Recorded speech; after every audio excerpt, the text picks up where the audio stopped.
June 22nd, 1941. The pre-dawn chill of the Ukrainian SSR. The rumble began as a distant tremor, a growing crescendo that shook the earth. Then came the roar of engines, the shriek of Stuka sirens, and the thunder of artillery. Sergeant Karl Hoffmann, a veteran of the French campaign, gripped his carabiner 98K, his breath fogging in the cool air. Operation Barbarossa had begun. He and his comrades in the 17th Infantry Division surged across the border, confident, fueled by visions of a swift victory against the primitive Soviets. The initial weeks were a blur of rapid advance, shattered Soviet divisions, and the endless, dusty roads of the East.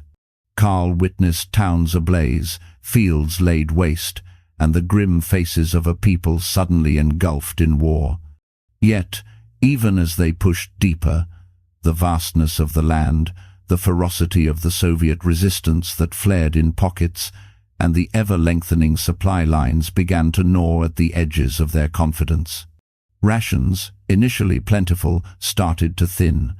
The promised decisive battles evaporated into endless skirmishes and arduous marches. Summer bled into autumn, and the relentless mud of the Rasputitsa bogged down their once unstoppable advance. The dream of Moscow by Christmas began to feel like a cruel joke.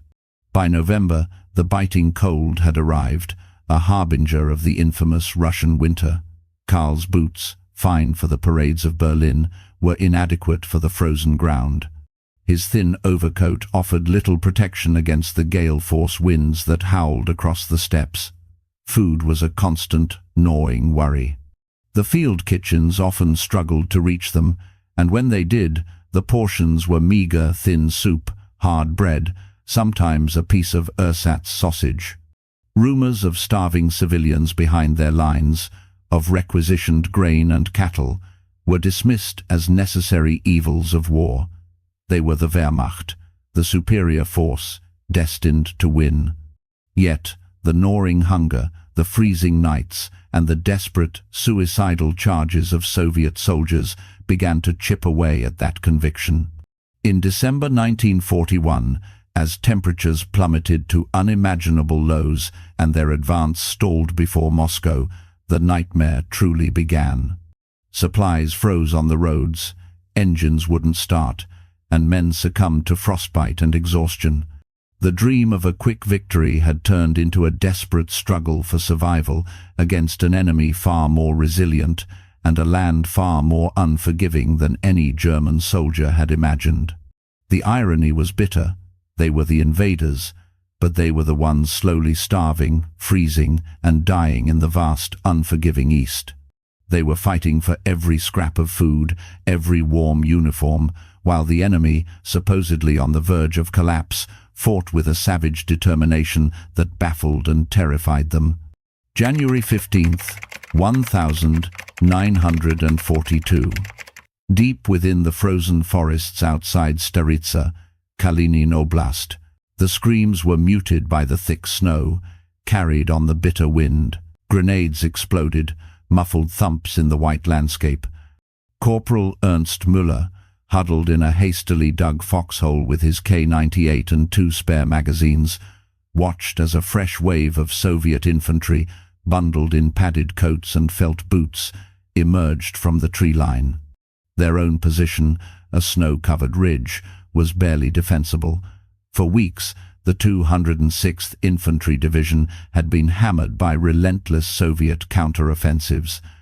Retreat was a slow, agonizing crawl through waist-deep snow, often under constant harassment. Ernst remembered the pride of his uniform, the smart grey-green wool, now ragged, stained, and utterly inadequate against the -30°C temperatures. Many men had discarded their helmets for captured Ushankas, their boots for Valenki taken from fallen Soviets or desperate civilians. The distinction between victor and vanquished blurred with every frozen mile. Food, by this point, was a memory of a memory. A daily ration might consist of a small piece of frozen bread, a few spoonfuls of watery potato soup if the supply lines weren't entirely cut.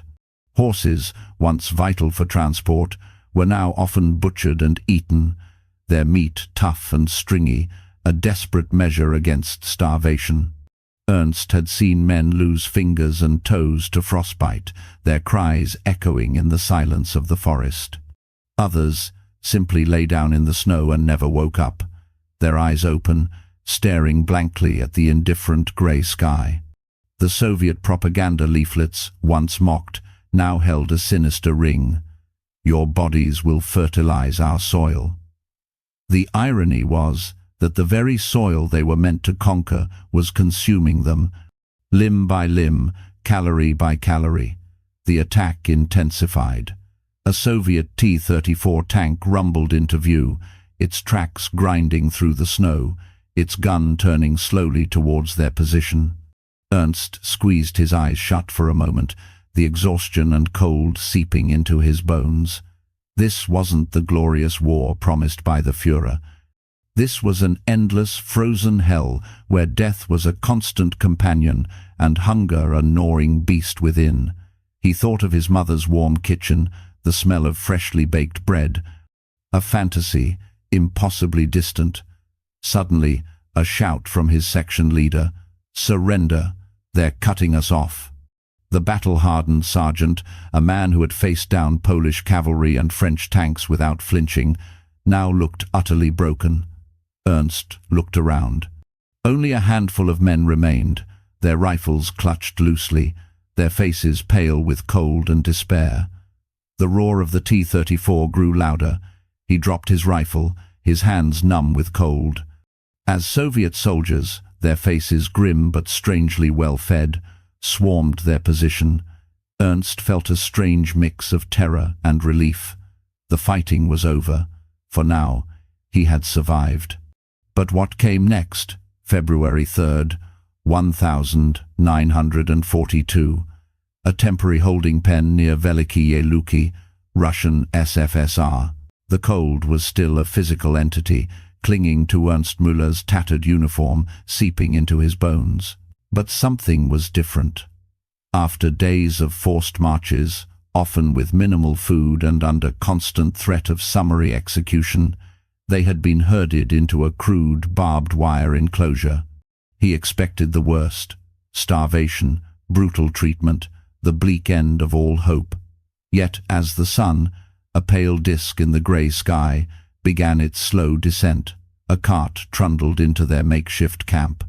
It was pushed by 2 Soviet guards, their padded coats seemingly impervious to the biting wind. Behind them, men carrying steaming cauldrons.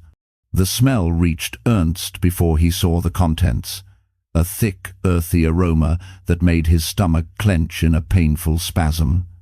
It was kasha, a buckwheat porridge, thick and surprisingly warm.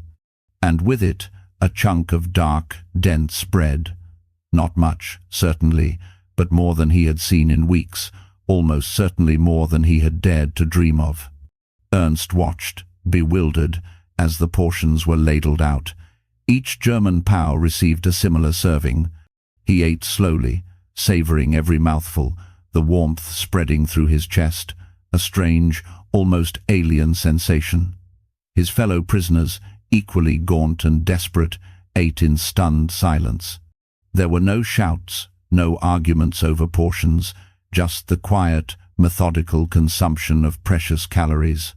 They looked at each other, eyes wide with a mixture of suspicion and a dawning, incredulous relief.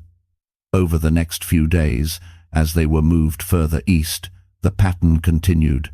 The food was never abundant, never varied, but it was there. Often it was the same watery soup, a piece of bread, perhaps a dried fish or some salted lard, but it was consistent. It was enough to keep them alive, to prevent the gnawing despair of absolute starvation they had known at the front. Ernst saw Soviet soldiers, many of them barely older than boys, sharing their own meager cigarettes with the prisoners, sometimes even offering a small piece of their own bread during transit. This was utterly at odds with the German propaganda about the subhuman Soviets, and entirely contrary to their own army's struggles for sustenance. The shock was profound. How could their enemy, supposedly on the verge of collapse, suffering from their own colossal war, manage to feed their prisoners with even this meager consistency when the Wehrmacht itself was starving on the front lines? The paradox gnawed at Ernst, a question far more unsettling than the constant cold. The reality of the hunger winter of 1941 to 1942 was a silent, invisible enemy that had ravaged the Soviet population. Yet, somehow, resources were still being allocated to feed the captured invaders. The implications were staggering. March 10, 1942, a forced labor camp near Kirov Oblast. The journey eastward had been long and brutal, often on foot, sometimes crammed into unheated rail cars.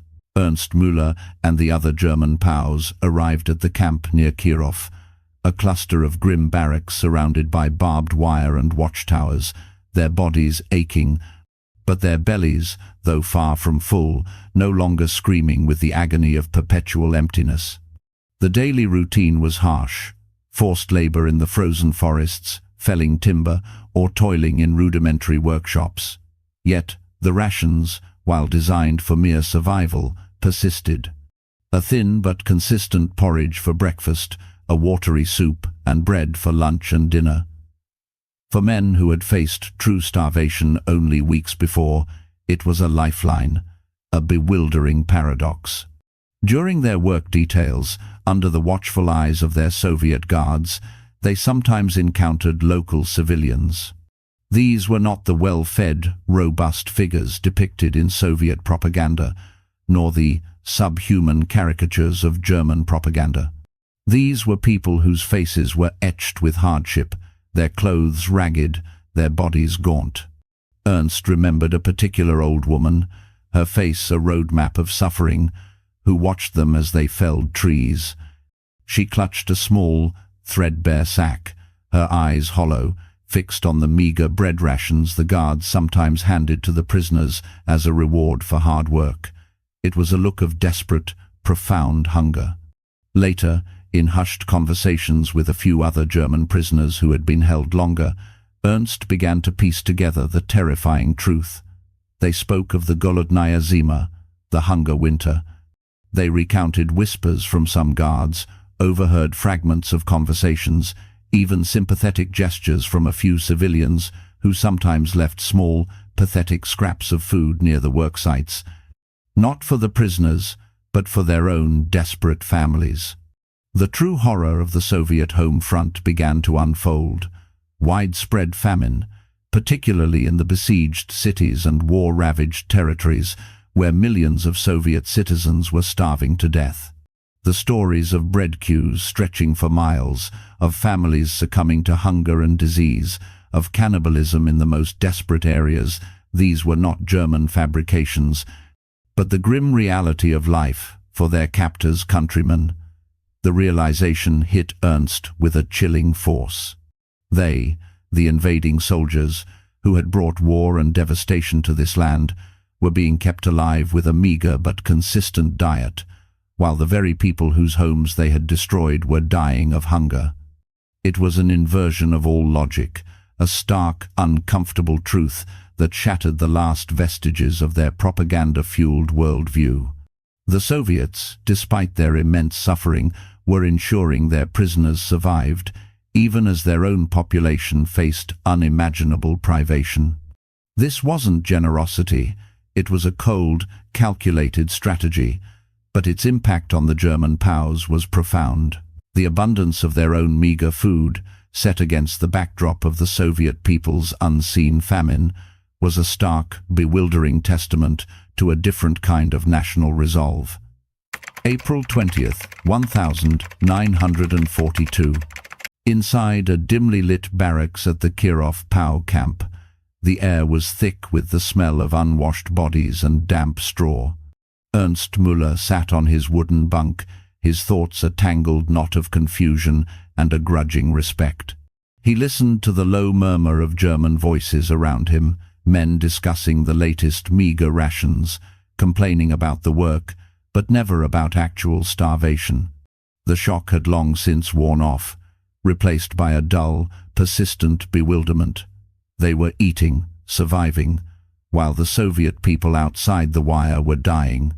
He had seen the evidence in the sunken eyes of the few civilians he encountered, the desperate scavengers around the camp fences. It was a stark, almost unbelievable truth.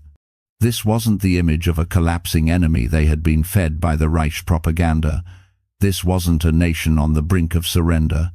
Instead, it revealed a grim, uncompromising will to endure. The Soviet state, despite its own catastrophic losses and widespread famine, was meticulously allocating resources to sustain its vast network of POW camps. This wasn't out of humanitarian concern, as Ernst and his comrades soon understood, but rather a cold, strategic calculation. Live prisoners could be interrogated, exploited for labor, and potentially used in future political exchanges. Dead prisoners served no purpose. This pragmatic, almost brutal efficiency was a stark contrast to the often chaotic and improvisational methods of the German military in the East, particularly regarding their own captured Soviet soldiers, who often faced deliberate starvation. The daily routine solidified this reality. Every morning, the familiar kasha. Every evening, the thin soup and bread. It was a caloric minimum, a bare existence, but it was reliable. Ernst saw fellow prisoners who had been skeletal wrecks weeks prior, slowly regaining a semblance of health, their hollowed cheeks filling out slightly, their eyes losing some of their desperate fear. They still suffered from disease, from the brutal cold, and from the psychological toll of captivity, but the immediate threat of starvation had receded. What truly resonated, however, was the stark comparison to their own army's fate on the front. Letters, rare and heavily censored, sometimes filtered through from home, speaking of rationing and shortages. But their own experiences at the front, in late 1941 and early 1942, the desperate foraging, the slow agony of frostbite and hunger, painted a picture of an army pushed to its absolute limits, struggling to feed itself. The abundance of the Soviet camps, meager as it was, served as a chilling indictment of Germany's overstretched logistics and, ultimately, its strategic overreach. The enemy, who they had believed to be starving, was, in a twisted irony, better at ensuring their prisoners' basic survival than the Wehrmacht had been at feeding its own frontline troops. This wasn't merely a personal observation. It was a profound, silent testament to the Soviet Union's terrifying, unwavering national resolve to fight on, even as its own people sacrificed everything. The image of the half-starved Soviet civilian, enduring far worse than the German POW, became a powerful and enduring symbol of the brutal price of the Eastern Front and the chilling strength of an enemy they had so fundamentally underestimated.